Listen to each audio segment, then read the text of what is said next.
Hello, everybody. This is Edward O. Reyes. All right, so a lot going on today.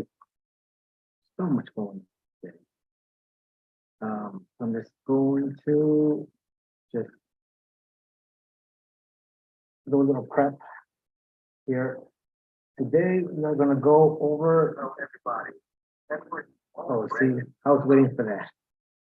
What is that? That's the audio. A lot going on today. I still don't have mastery of the audio. There's when you live stream, there's a delay. So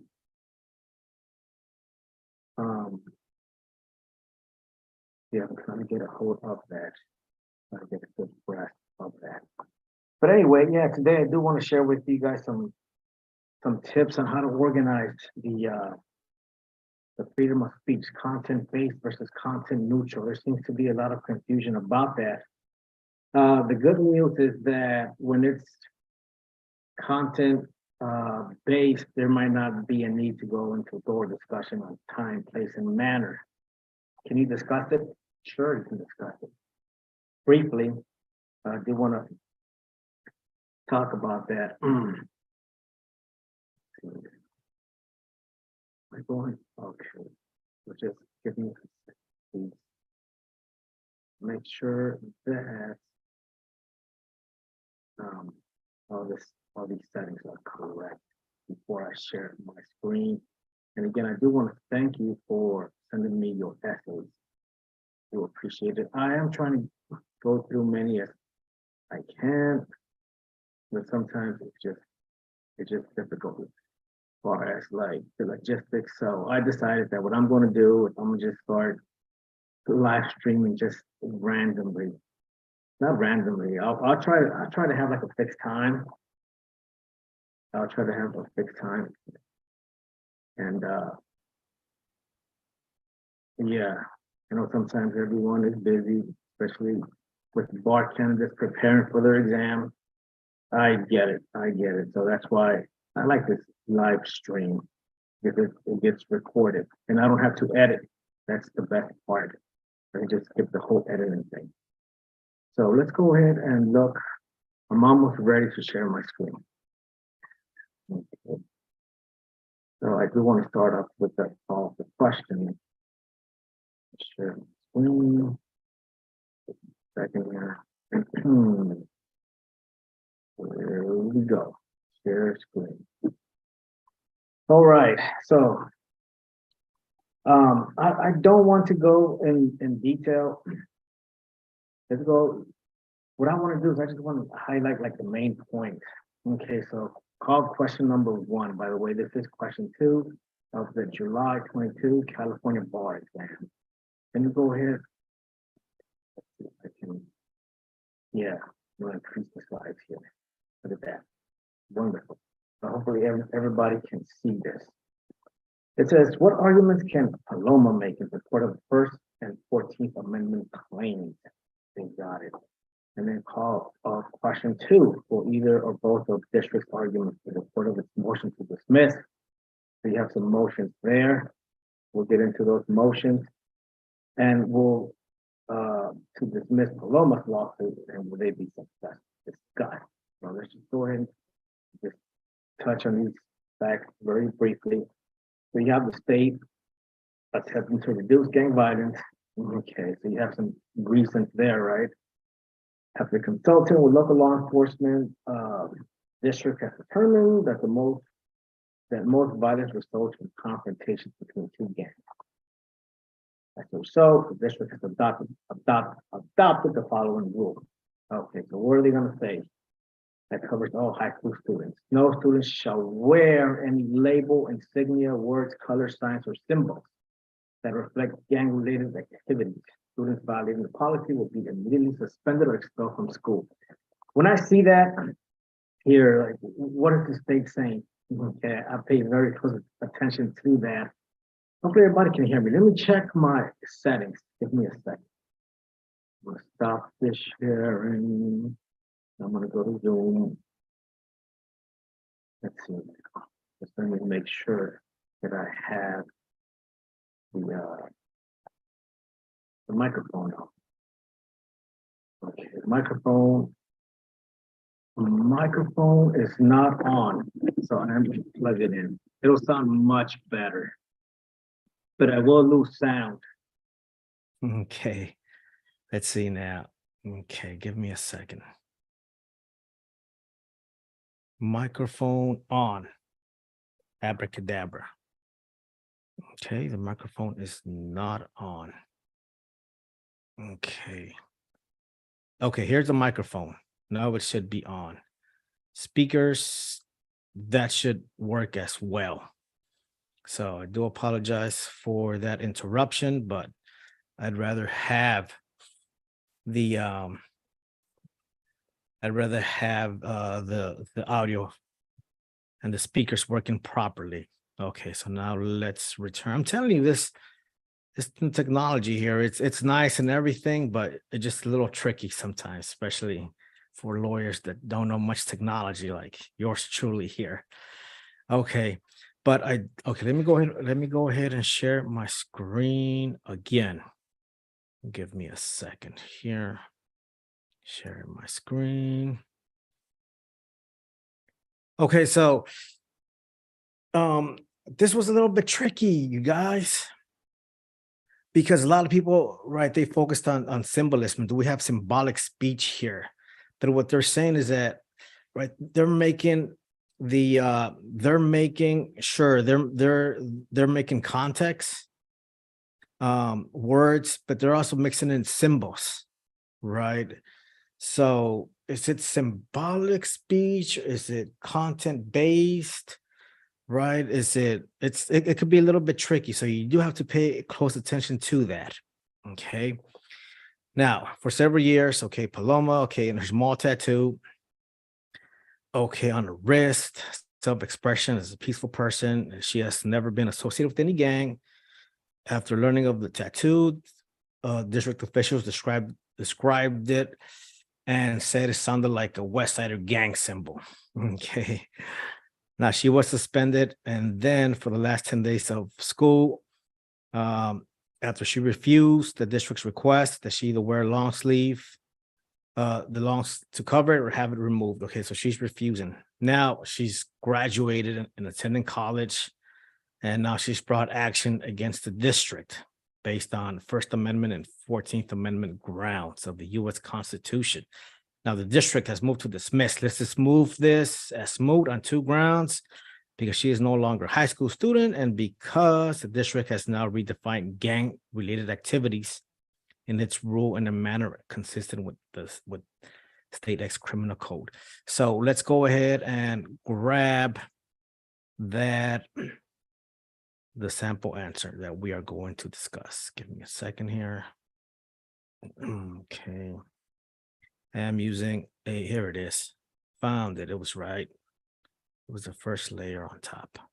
Let me go ahead and I'm going to share my screen again. Okay. So all I'm oopsie-doo. It's the one below this. Okay, so here we have a bar candidate's answer. And the first thing that I notice here is that, let's see now, it's 6 pages long. Yes, I noticed that. But the first page, you guys, the first page, when you are dealing with constitutional law, there seems to be a trend. And it says, hey, or, mention state action, mention standing. And is that necessary? I would say that in the past that you have many model answers that have standing, they have right state action, they have mootness, right, all that at the beginning. But modernly, I think that's going away. You don't really have to go into extensive discussion, for example, on standing, unless the question asks you, hey, does the person have standing? Is there group standing? Then yes, of course you go into it.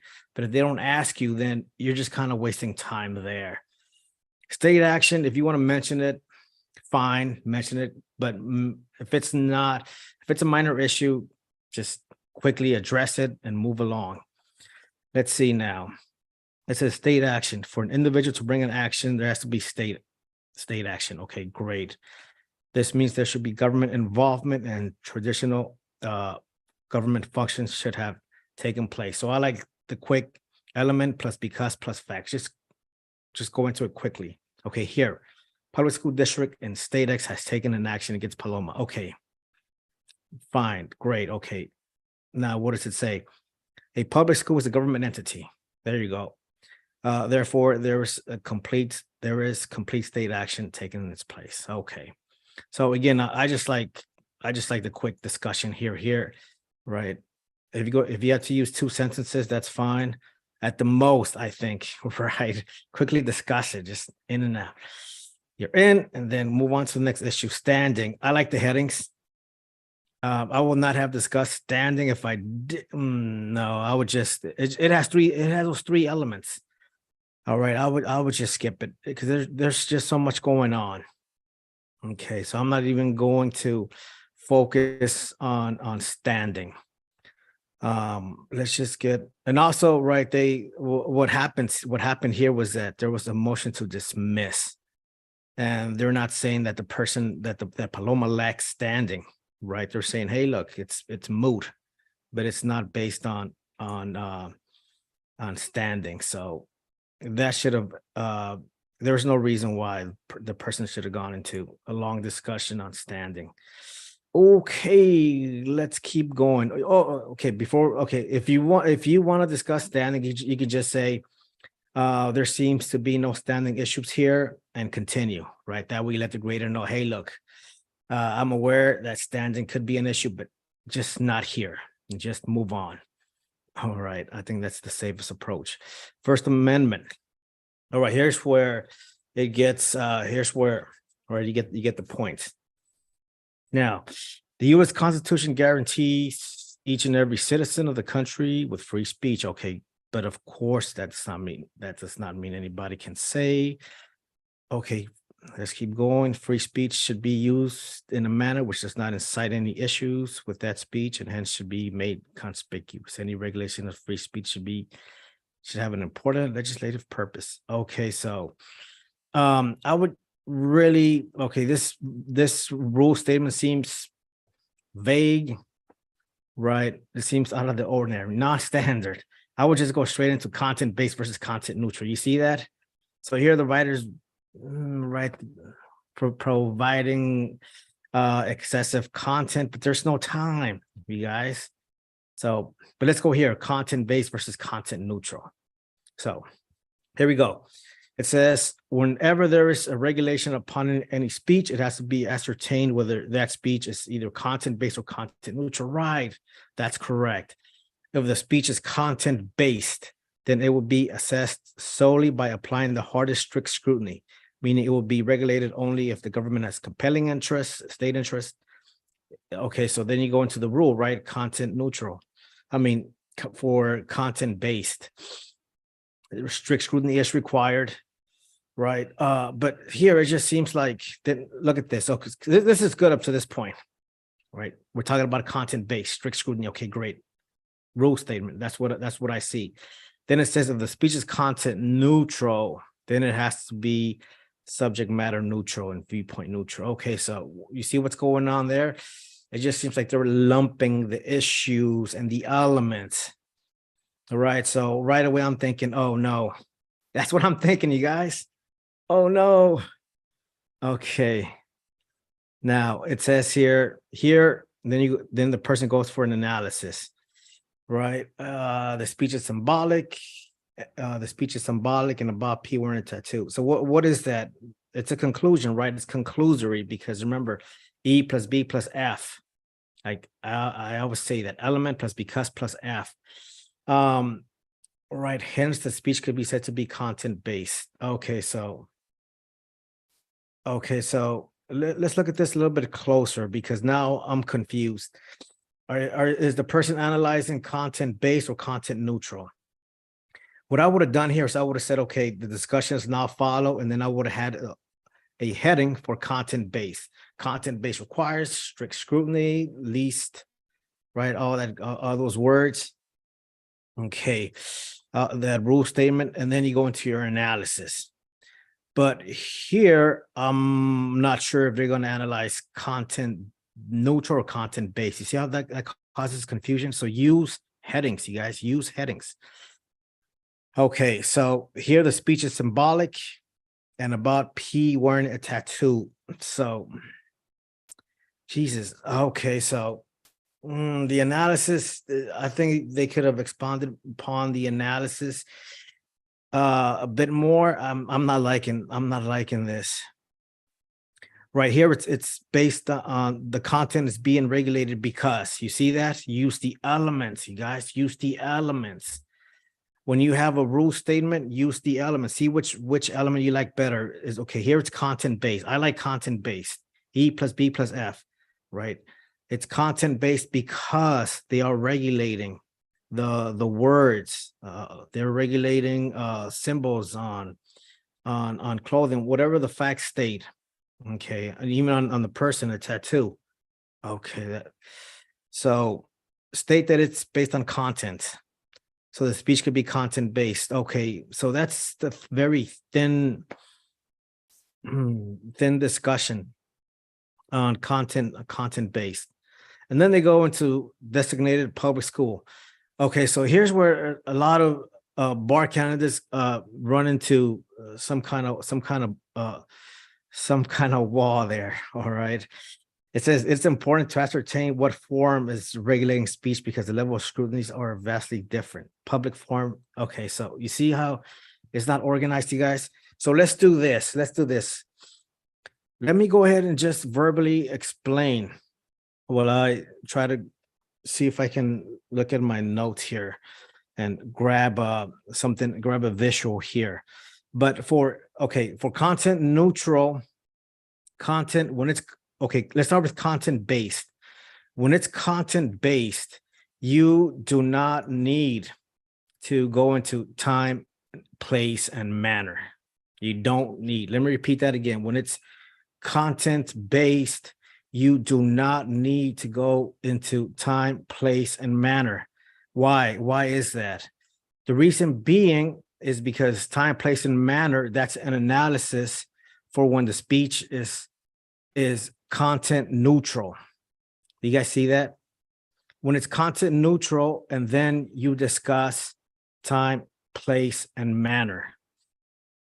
So what I'm going to try to do now is I'm going to try to download the cheat sheets that I have. And I should have had this before, right? But sometimes things come up. And today, like, oh, you guys crazy. Like right before this, I had like my phone was blowing up. It was crazy. Okay, but things like that happen, especially like when you're about to live stream. Okay. Let me share my screen so you guys see what I'm doing. I don't want to leave you guys out in the dark. Okay. Share screen. Share screen. Okay, now what I'm going to do here is I'm going to search for content neutral and see if that pops up. I have my window. You guys can't see my window, but it's there and it was blocking me. Okay, content neutral. Here it is. And I'm sharing my screen, so I know you guys can see this. Highly tested. Okay. So regulation of speech, content neutral. Okay. And these are the elements. But so for time, place, manner, you guys, it has to be content neutral. Right. Then you go into the public forums discussion. Right. But when it's content based, you do not need. When it's content based, you guys, these are the issues. Narrowly tailored to achieve a compelling government interest, all that. Okay. So all this goes to show that you just have to be organized. You have to, again, this is highly tested. The reason why is because many bar candidates get it they kind of get things mixed up, right? And of course, there's the time pressure. And of course, there's a lot at stake because this is your license to practice law. And the exam is only twice a year and the clock is ticking. I get that. Okay. But there comes the point where you have all these little issues here that are complex and that are highly tested. You just got to say, hey, look, okay, now I got it. I get it. When it's content based, I use strict scrutiny. When it's content neutral and then speech is being regulated, I get it. These are the elements, and time, place, manner applies, right? This is in my cheat sheets. There's a link there at the bottom. It comes with the 7-day guarantee. I think everything I offer comes with the 7-day guarantee as far as the Jurex products. Okay, so I'm going to stop sharing. Oh, wait a minute. There's no need to stop sharing. I'm just going to go back to the essay. Give me a second, please. Let me go back. Okay, I am going to stop sharing here because this is difficult to find. Okay, it was right there. It was right next to it. So, okay. Let me share my screen again. So let's see how this bar candidate approached. Let's see how let's look at their format. So now, right, they went from contents, kind of like an overlapping discussion into designated public forum, right? So before doing that, I should have said, well, this might be content, it might be content neutral if that's the situation, right? So it is important to ascertain what forum is regulating the speech because the levels of scrutiny are vastly different. Okay, well, let's see. Again, there's no right or wrong way, right, you guys, to approach this, but it has to be organized. So let's see if it's organized in some way. Public forum and designated public forum. When a place is open to the public, it is said to be a public forum. When a place is not traditionally open to the public, it could be open to the public. It is known as a designated public forum. Okay. So here, P is prohibited from wearing a tattoo in school because, right, but that doesn't go towards the elements. Okay, let's keep going. Because she was suspended for the last 10 days of her school after she refused district's request that she either wear long sleeves. Okay, you see, what do we call that, you guys? What is that? Well, there is no elements present, right? It's a narrative. It's narrative writing. And for the bar exam, you want to advance an argument.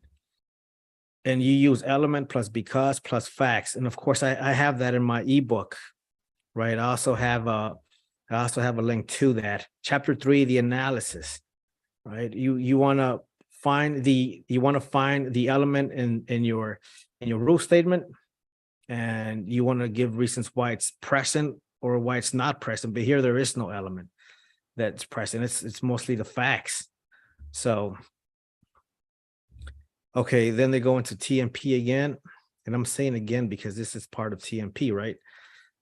Time, place, manner. Because the speech is being regulated here, it's content-based. Okay, but again, content-based, you don't need to discuss TMP. Remember what I said before? The TMP regulations should be considered. The regulation is valid only if. Okay, now we go into, okay, so those are the elements for strict scrutiny, right? Let's see. Yeah, it serves a significant government interest, narrowly tailored, and leaves alternative channels. Okay, so you can have a content-based discussion there, but everything is just kind of overlapping. You see that? So just don't overlap. Take the issues one at a time. Okay.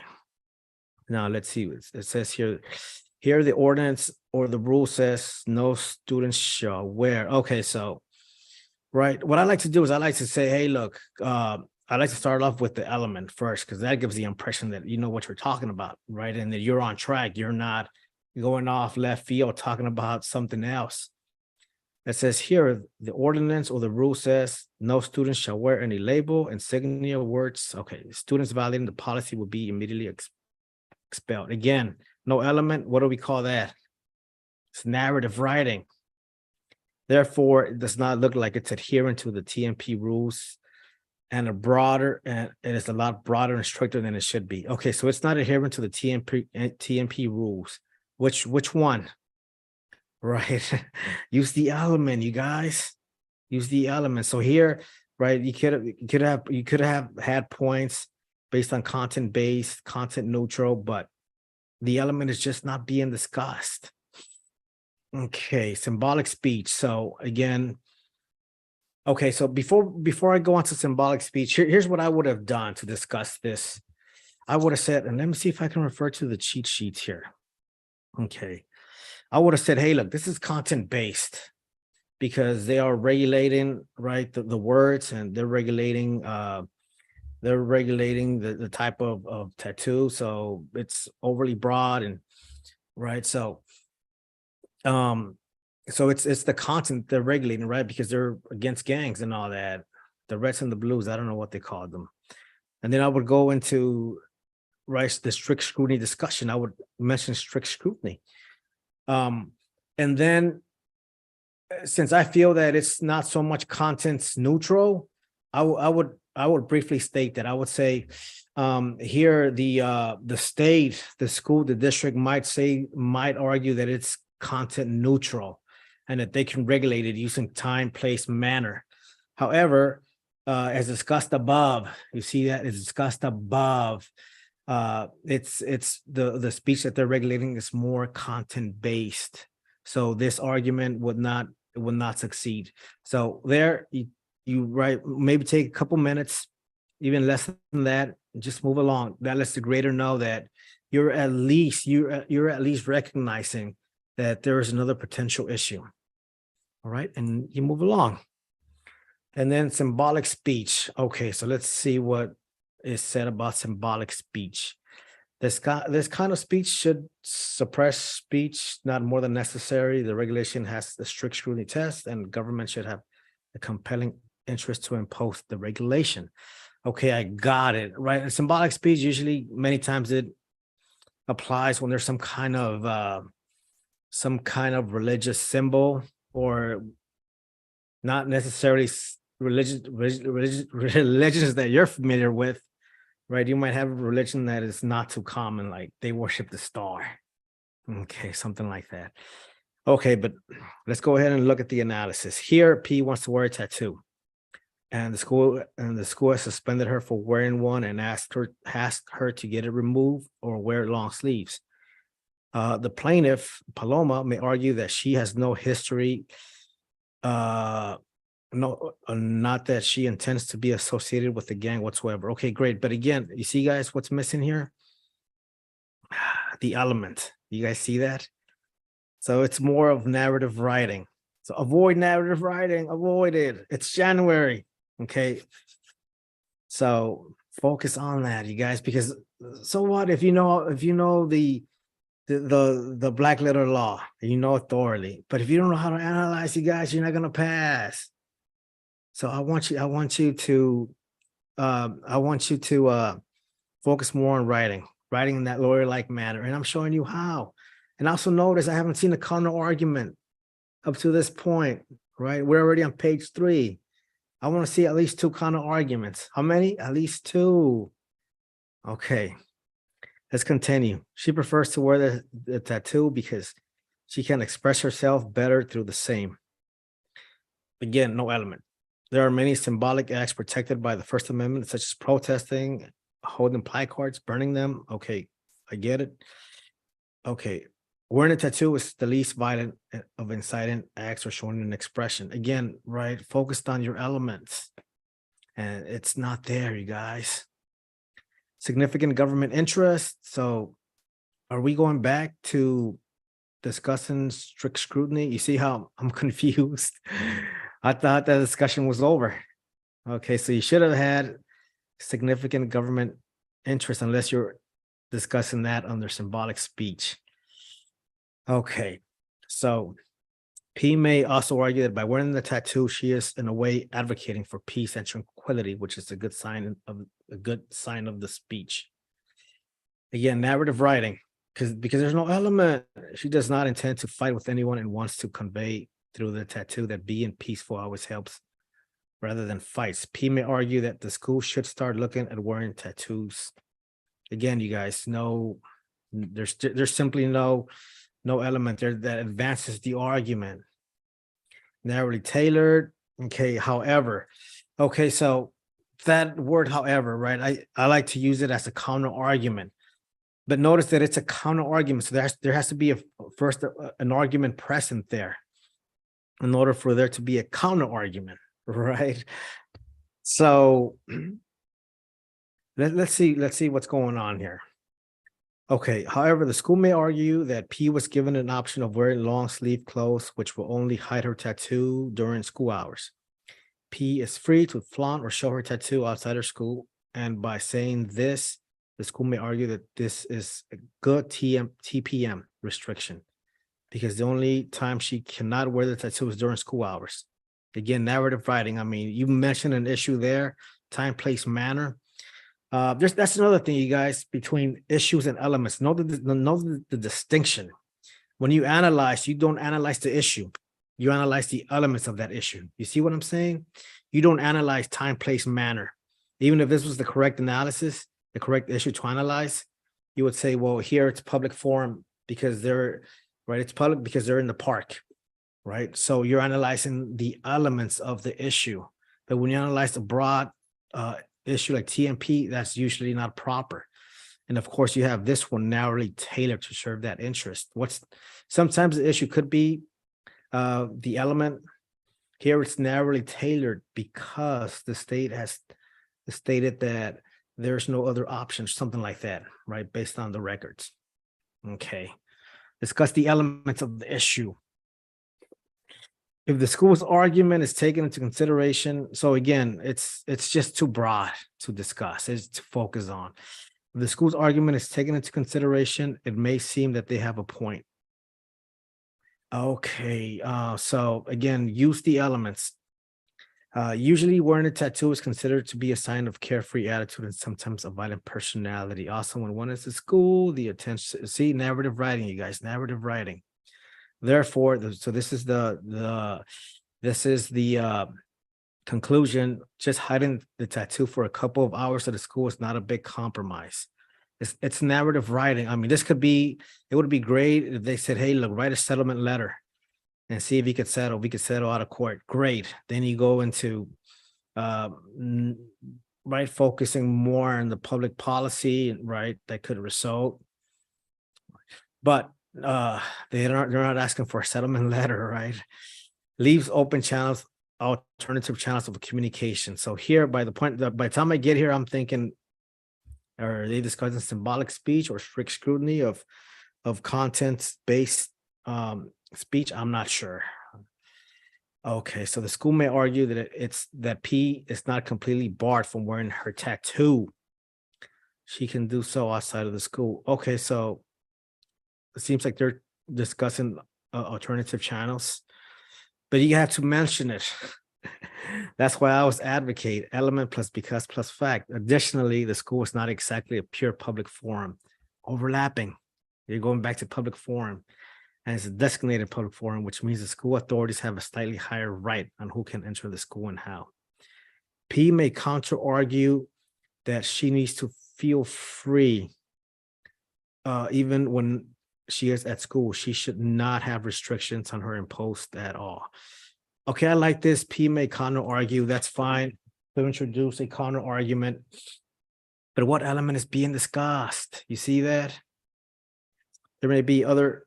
Okay, so you want to state it. I know they're discussing open alternative channels, but you have to state it in your analysis. You have to state it.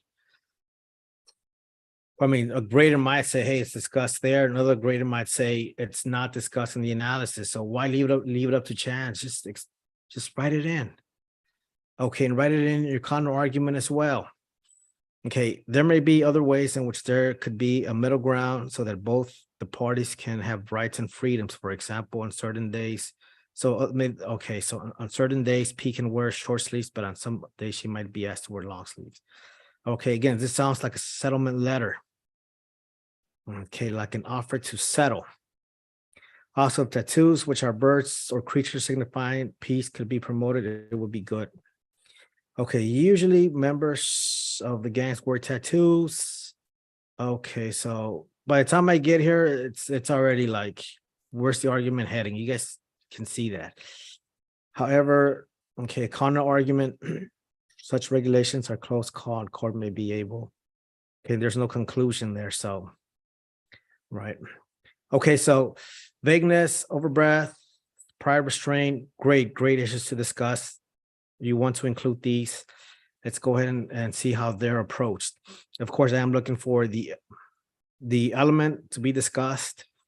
A regulation which bans both protected and unprotected speech without any reason is considered to be overbroad in nature. So both protected and unprotected speech.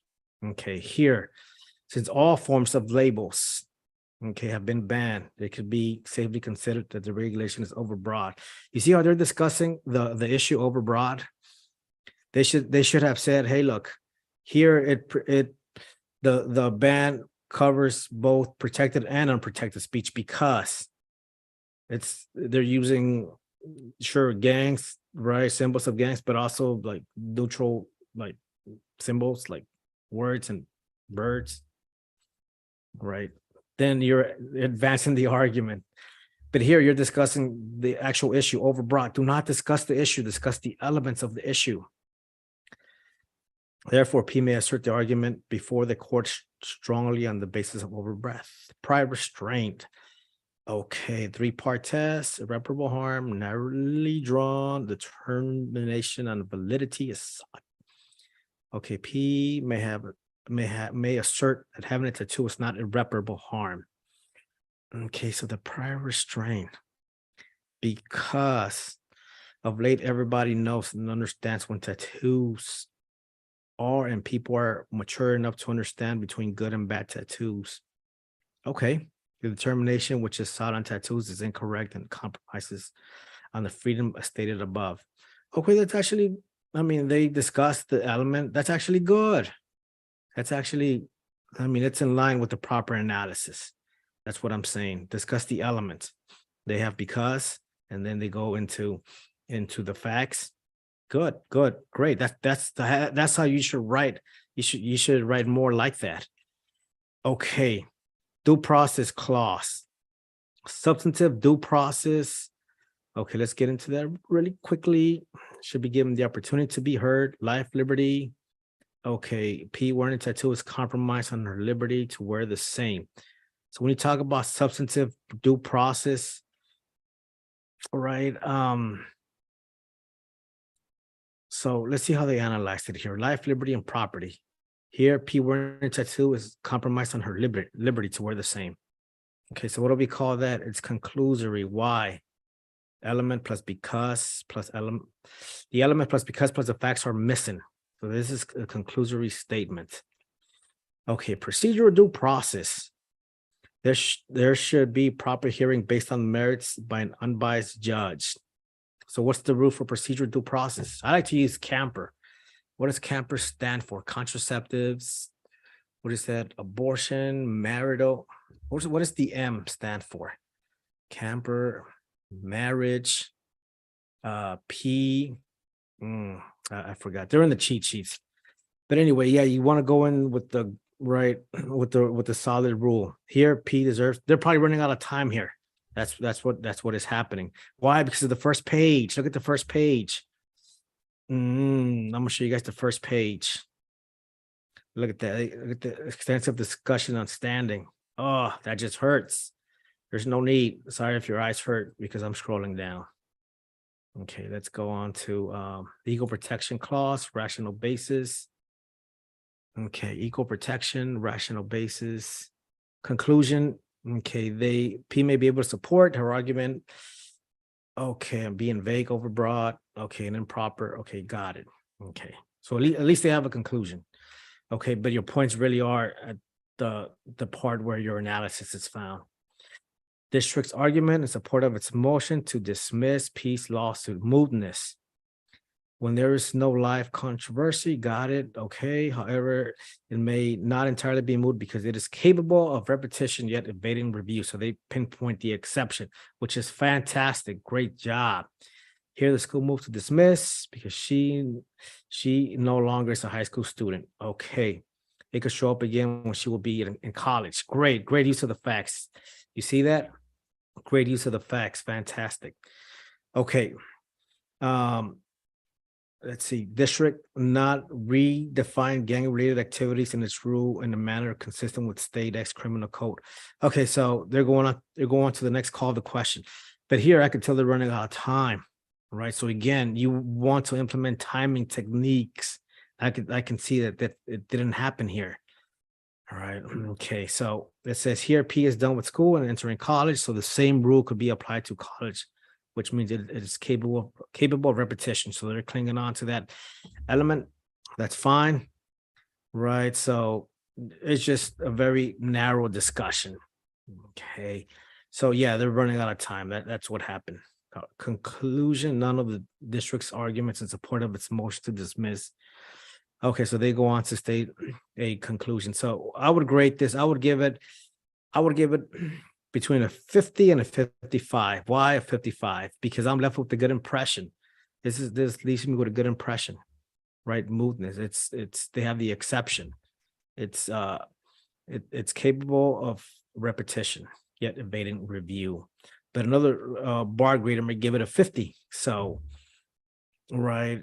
So I would just grade this. I would say, hey, look, let's say you would go up for a double read, 52.5, which is still not great.